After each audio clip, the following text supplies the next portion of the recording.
Assalamu alaikum, dear students. In the previous lecture, we started discussing the special transactions that are recorded in the business, and we discussed the banking transactions. I hope you understood that topic very well.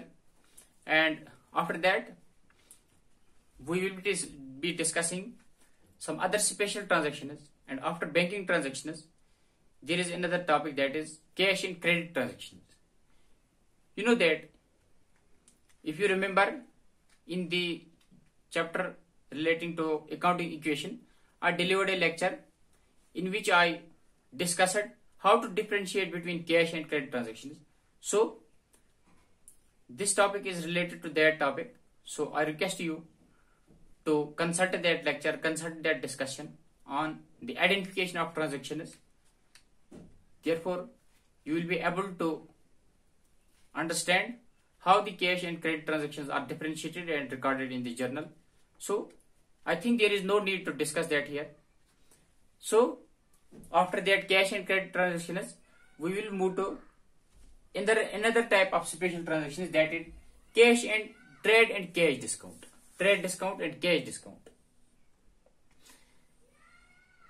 How the transaction is relating to trade discount and how transaction relating to cash discount are recorded in the journal. You know that. Before discussing the cash and trade discount, I would like to remind you that in the second or third chapter of this book, in the unit basic concepts, basic accounting terms, we have studied these terms, cash and trade discount, what these terms actually mean, what these terms actually signify. I request you to consult the book again and see what these terms mean, trade and cash discount. Today we will be discussing how the transaction is relating to trade and cash discount are recorded in the journal. So let us revise it firstly before discussing the treatment of trade and cash discount. Let us revise what these terms mean. Trade discount, if we go to the definition, trade discount may be defined as the reduction, the concession given in the list price of the goods, and cash discount is the concession given by supplier to the buyer to collect the cash from the purchaser. Both these terms are related to the concession because discount is related to the concession. अगर हम देखेंगे, सबसे पहले हम देखेंगे trade discount होता क्या है. ट्रेड डिस्काउंट जो होता है ये कंसेशन होती है. ट्रेड डिस्काउंट होती है कंसेशन. कौन देता है? सप्लायर देता है या सेलर देता है. किसको? परचेजर को. लिस्ट प्राइस में. List price. अभी लिस्ट प्राइस क्या होता है इसको समझने के लिए हम थोड़ा सा रिवाइज करेंगे. इसको समझने के लिए हम एक एग्जांपल लेंगे. फॉर एग्जांपल, ये एक मार्कर है. इस मार्कर का जब एक परचेजर जाता है ये इन मार्कर्स को परचेज करने के लिए, फिर उसको रिसेल करना है इन मार्कर्स को, एक बिजनेसमैन जाता है सप्लायर के पास. तो उस वक्त जिस वक्त वो जाता है इनको परचेज करने के लिए, तो सप्लायर उसको ऑफर करता है कि ये मार्कर 110 रुपीज का, ये इट कॉस्ट 110 रुपीज, तो मैं आपको 10% डिस्काउंट देता हूं, आप 100 में आपको मैं बेच सकता हूं. तो उस वक्त जिस वक्त एक्चुअल परचेज और सेल हो गई, उस वक्त जो लिस्ट प्राइस, जो इसका प्राइस होता है, इनवॉइस प्राइस होता है इस मार्कर का, उसमें जो कंसेशन इसने दी, सप्लायर ने बायर को दी, उसको हम कहेंगे ट्रेड डिस्काउंट, जिस वक्त एक्चुअल परचेज और सेल हो गई. उसके बाद फॉर एग्जाम्पल वो हो गया ट्रेड डिस्काउंट. फॉर एग्जाम्पल, इसने इन्हीं मार्कर्स को, इस परचेजर ने 50, 100, 200 या 1000 मार्कर्स को क्रेडिट पर परचेज किया. फॉर एग्जाम्पल, अब ट्रेड डिस्काउंट उसने ऑफर किया, ये अट्रैक्ट हो गया. ये जो कस्टमर था, ये जो परचेजर था, ये अट्रैक्ट हो गया, उसको कंसेशन मिल गई, इसने क्रेडिट पर परचेज किया. जब इसने क्रेडिट पर परचेज किया तो फ्यूचर डेट में कभी पैसे देगा उसको. जब इसको क्रेडिट पर परचेज किया तो कुछ दिनों के बाद सप्लायर कहता है इस परचेजर को कि आपने क्रेडिट पर परचेज किया, आपको अगले महीने पैसे देना है। अगर आप 10 दिन बाद पैसे दोगे तो आपको मैं और 5% अब कंसेशन देता हूं। तो जो पहले उसने कंसेशन दी इन मार्कर्स पर, वो तो लिस्ट प्राइस पर उसको अट्रैक्ट करने के लिए, चाहे ताकि ये मेरे मार्कर्स को ले। तो हम कह सकते हैं जो ट्रेड डिस्काउंट देते हैं, that is to attract, to win the customers, to attract the customers, to capture the market. Trade discount इसीलिए दिया जाता है। और कैश डिस्काउंट उसने किस लिए दिया? ताकि वो जल्दी जल्दी मेरा कैश रिटर्न करे, ताकि वो मैं जल्दी जल्दी उसे कैश कलेक्ट कर सकूं, इसीलिए कैश डिस्काउंट दिया। कैश डिस्काउंट एक ऑफर उसने दिया, अगर आप जल्दी पैसे दोगे, आपको अगले महीने की 10 तारीख को देने, अगर आप अगले महीने की 1 तारीख को देंगे, आपको मैं 5% कंसेशन देता हूं। जितना कैश बकाया है उसमें से 5% लेस करो, मैं 5% लेस लूंगा, ठीक है ना। तो उसको कहते हैं कैश डिस्काउंट। तो हम कह सकते हैं जो ट्रेड डिस्काउंट है वो लिस्ट प्राइस पर देते हैं, सप्लायर देता है परचेजर को। क्यों देता है? In order to capture the market, in order to attract that purchaser so that he will purchase the product from him। उसके बाद कैश डिस्काउंट जो है ये इसीलिए देता है उसको, अगर उसने क्रेडिट परचेज की, उससे कैश जल्दी जल्दी कलेक्ट करने के लिए अपने कैश फ्लोज को एक्सेलरेट करता है।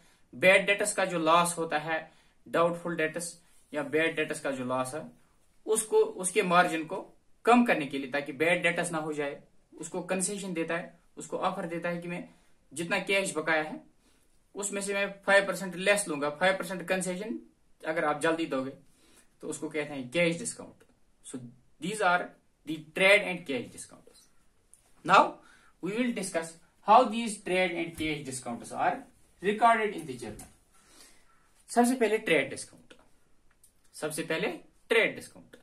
ट्रेड डिस्काउंट जो है इसको बुक्स ऑफ अकाउंट्स में रिकॉर्ड नहीं करते। Trade discount is not recorded in the books of accounts. जो ट्रेड डिस्काउंट होता है उसको बुक्स ऑफ अकाउंट्स में कहीं पर रिकॉर्ड नहीं करते, ना जर्नल में ना लेजर में। तो उसको रिकॉर्ड करने की जरूरत नहीं, because it is the concession, it is the offer. When a product is offered at some concession on it is invoice और लिस्ट प्राइस, तो उस वक्त जिस वक्त वो ऑफर करता है उसको उस वक्त तो ट्रांजेक्शन नहीं हुई होती है। ट्रांजेक्शन होने से पहले वो उसको ऑफर करता है ताकि ट्रांजेक्शन हो जाए, ये प्रोडक्ट मेरे से परचेज करे। तो फिर अगर ट्रांजैक्शन हो गई, उसके बाद कैश डिस्काउंट जो होता है उसको हम रिकॉर्ड करते हैं बुक्स ऑफ अकाउंट्स में, ट्रेड डिस्काउंट को रिकॉर्ड नहीं करते। तो कैश डिस्काउंट को रिकॉर्ड करते हैं। How we record, let us discuss that. To understand how the trade and cash discounts are recorded in the books, in the journal और in the ledger, let us take an example. सबसे पहले हमें एक example लेनी चाहिए। For example, एक example है sold goods to mister P on list price ₹5,000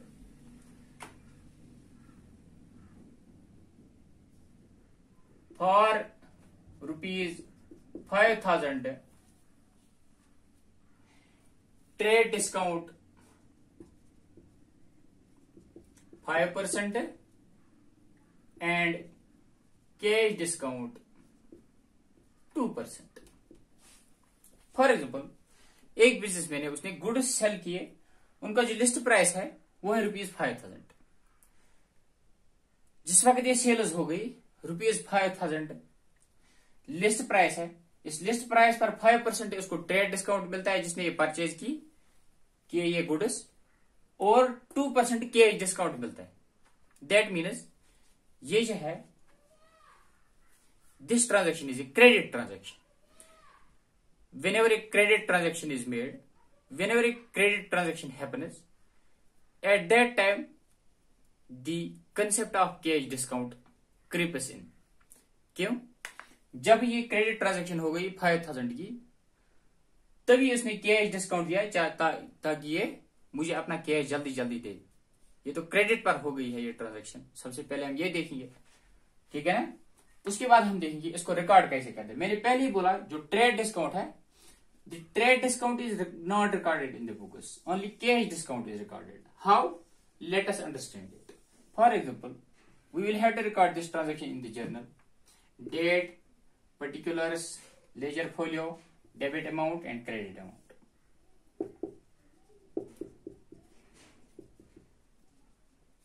Ledger folio, debit amount and credit amount.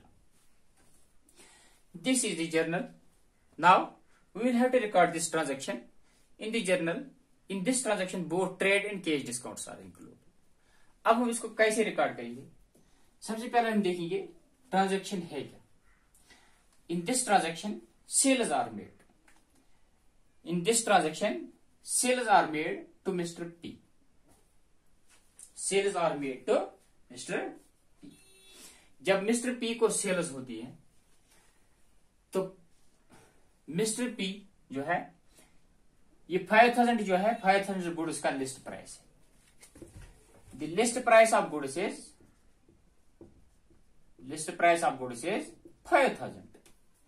अब मिस्टर पी जो है इन गुड्स को क्रेडिट पर परचेज करता है तो सबसे पहले हम इसको लेस करेंगे ट्रेड डिस्काउंट. जिस वक्त परचेज होगा सबसे पहले ट्रेड डिस्काउंट कितना है 5% ट्रेड डिस्काउंट उसको लेस करेंगे. 5% ऑफ 5000 इज 250 रुपीज. एंड अब ये परचेज कितने में करता है 4750. इसको 5% इस 5000 पर ट्रेड डिस्काउंट मिला. अब ये परचेज एक्चुअल में करता है कितने में 4750. इसको परचेज करना है 4750 रुपीज में. लेकिन जो ये गुड्स की सेल करता है, जिसने गुड्स को सेल किया है सप्लायर, वो क्या था इसको अगर आप अभी अभी पैसे दोगे तो आपको मैं 2% कैश डिस्काउंट दूंगा. जितना कैश, अब इसको कैश कितना देना है 4750. अब इसको कैश पे करना है 4750. ये क्या था इसको अगर आप ये 4750 जल्दी जल्दी मुझे दोगे, इसी वक्त दोगे तो मैं आपको 2% कैश डिस्काउंट दूंगा. यानी 4750 से भी 2%, इसका भी 2% लेस करके मैं आपको दूं. तो यहां हमको सीखने को क्या मिलता है, ये जो कैश डिस्काउंट का 2% है, this 2% is calculated on this amount.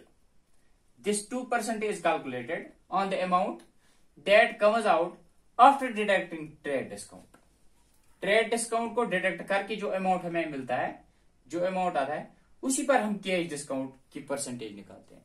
ये 2% हम इस पर नहीं निकालेंगे. ये 2% इसको कितना देना है, इसको 4750 जो अमाउंट ड्यू है मिस्टर पी को, जो अमाउंट ड्यू है that is 4750 rupees. 4750 rupees is due from Mister P. Now Mister P will have to pay 4750 and the businessman Mister X Y Z, the supplier who sold these goods to Mr. P, he offers him cash discount of 2%. He says that if you will return this 4750 rupees immediately to me, I will give you 2% discount on this cash that is due from you. अब P जो है ये discount को avail करता है, ये discount को avail करता है. तो उस वक्त जब ये डिस्काउंट का अवेल करता है ये इमीडिएटली पे करता है ताकि इसको 2% और बचे. तो ये 2% इस पर कैलकुलेट होगा. तो हम ऐसे करेंगे लेस कैश डिस्काउंट 2%. 4750 का जो 2% है that comes out to be ₹95. ₹95. 4750 में से ₹95 आप निकालिए तो वहां इसको टोटल अमाउंट इस वक्त जो पे करना है, जो इसने पे किया वो है 4655 रुपीज. इसने अब टोटल कितना पे किया 4655 रुपीज. ये जो 2% जो हमने निकाला, ये परसेंटेज हमने इस पर निकाली 2% ऑफ दिस. ये जो 2% है कैश डिस्काउंट की परसेंटेज हम निकालते हैं. Late me remind you that the percentage of cash discount जो है it is calculated on the amount due after deducting trade discount. After deducting cash discount, the amount due that is due from the purchaser, the percentage of this cash discount is calculated on this amount. जब हमने 2% of 4750 निकाला तो वो 95 rupees है, तो उसको और 95 less होता है, तो उसको आप इस वक्त ये पे करता है सिर्फ 4655। तो इस वक्त जो ये कैश रिसीव करता है businessman, cash account debit, cash receive करता है 4655।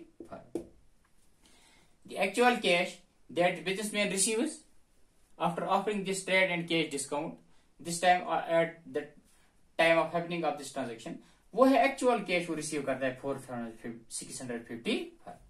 इसके बाद हम देखेंगे इस बिजनेसमैन ने क्या किया, इसने डिस्काउंट अलाउ किया, discount allowed account, discount allowed account debit. Discount allowed account is a nominal account. It is an expense for the businessman. It is a loss for the businessman. 95. जो ये discount allowed account को हम debit देते हैं, debit all losses and expenses. This is a loss to the businessman. ठीक है ना, इसलिए हमने discount allowed account को डेबिट दिया 95 रुपीज। 95 ही क्यों दिया, ये 250 क्यों नहीं दिया? Because the trade discount, according to the rule, the trade discount is not recorded in the books of accountants. So only cash discount will be recorded here. ठीक है ना, only cash discount will be recorded here. Trade discount will not be recorded here. Cash account debit, businessman ने जिसने ये sales की थी, supplier ने, ये सप्लायर्स बुक्स है, सप्लायर ने जिस वक्त ये ट्रांजैक्शन की उस वक्त उसने एक्चुअल कैश जो रिसीव किया, cash account is a real account, debit what comes in, credit what goes out. The cash that comes into the business is 4655 rupees. So we debited it. And discount allowed account को हमने इसलिए debit दिया because discount allowed is a loss expense. This is a nominal account. Debit all loss and expenses according to the rule. 95 rupees हमने debit किए, सिर्फ 95। Trade discount को हमें record नहीं करना है, तो ये देंगे, क्रेडिट देंगे to sales account, to sales account. Sales account में क्रेडिट मिलेगा बराबर 4750 रुपीज, 4750 रुपीज। फिर यहां पर नरेशन लिखेंगे, being goods sold to mister P, trade discount इतना, कैश डिस्काउंट इतना। फिर यहां पर लिखिए this is how the transaction relating to trade and cash discount are recorded in the journal. Let me remind you, let us revise it that trade discount is not recorded in the books, in the journal or ledger. Only cash discount is recorded.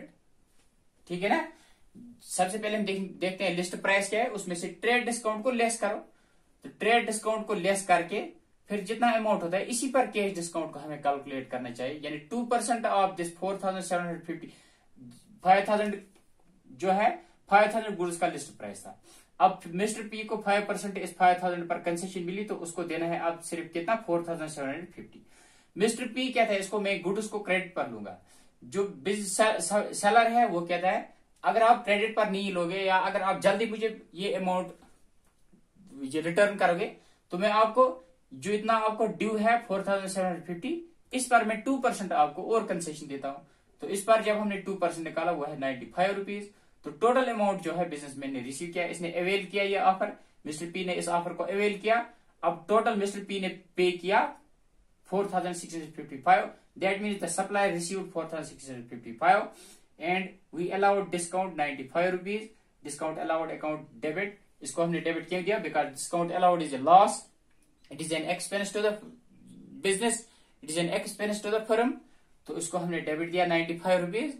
तो sales account को हमने total credit दिया 4750 rupees. This is how the transaction relating to trade and cash discount are related. Similarly, just like this was a transaction relating to the sale of goods, this was a transaction relating to the sale of goods. Similarly, the transaction is relating to the purchase of goods are recorded. Transaction relating to the purchases of goods are recorded.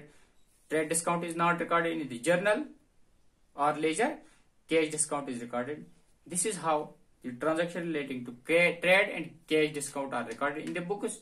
I hope you understood very well, and I wish you will work very good at home. Okay, thank you. Allah Hafiz.